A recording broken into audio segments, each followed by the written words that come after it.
What's up, everybody? So I'm going to show you in this tutorial how to make your own stencils.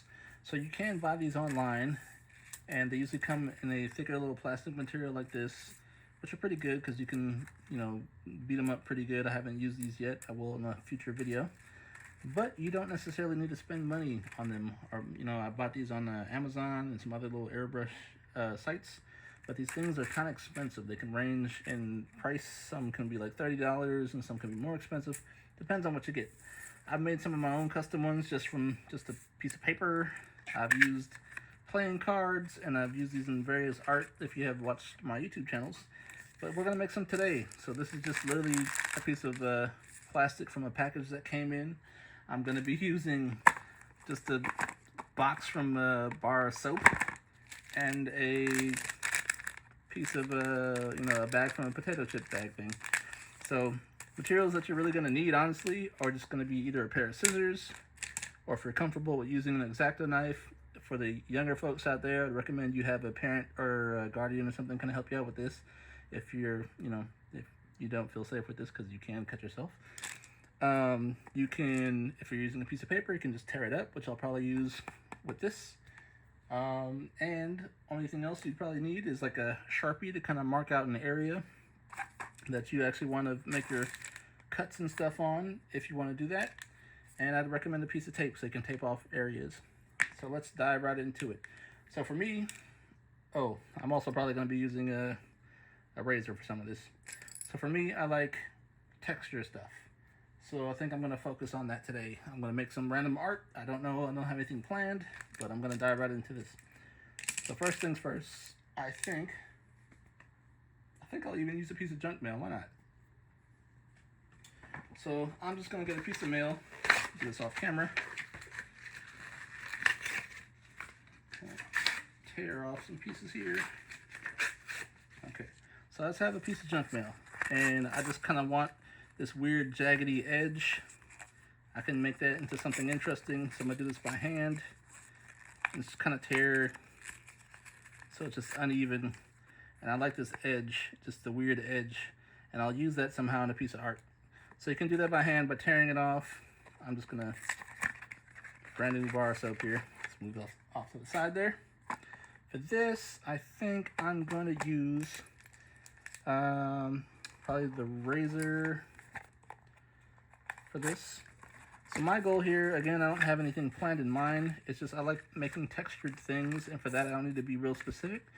But maybe your art skills aren't as smooth as you like them to be, and you'd like to make something really accurate and round, if you're trying to draw circles or something. So you can always use something to trace. So I'll be back in 1 second. So for me, I don't have the most steady hand, so I'll actually use this bowl. I can kind of airbrush around and make circles. I have this old jar.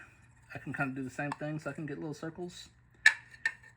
And I'll be using that in some of my illustrations. So I think I'm going to do circles on, let's see here, it's a larger surface. I'll probably use it for this.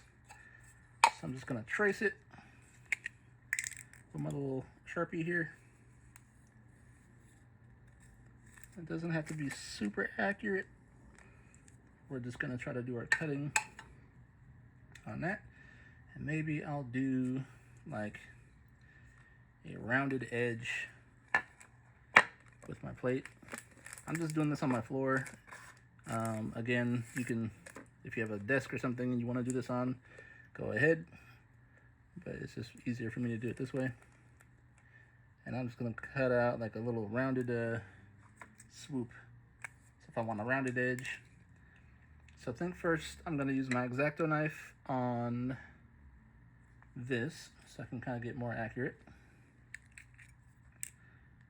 So make sure this is in frame. So now that I have my circles kind of drawn here.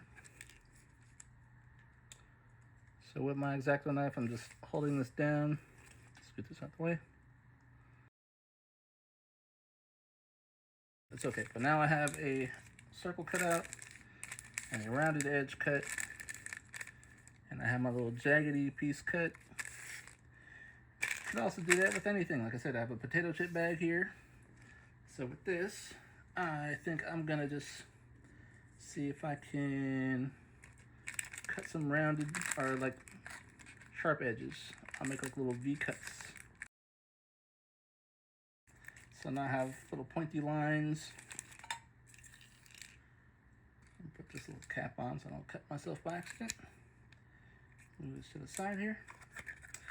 And with my little Irish Springs soapbox here. Let's see, what do we want to do? Again, we're aiming for various shapes and forms. So for this, we have our rounded circles or jagged edges. I think I'm gonna kind of do what I did with this, but I'm gonna make like little kind of squiggles on here. So I'm not going for even lines, I'm going for like odd shapes. So I'm gonna cut just randomly on my board here.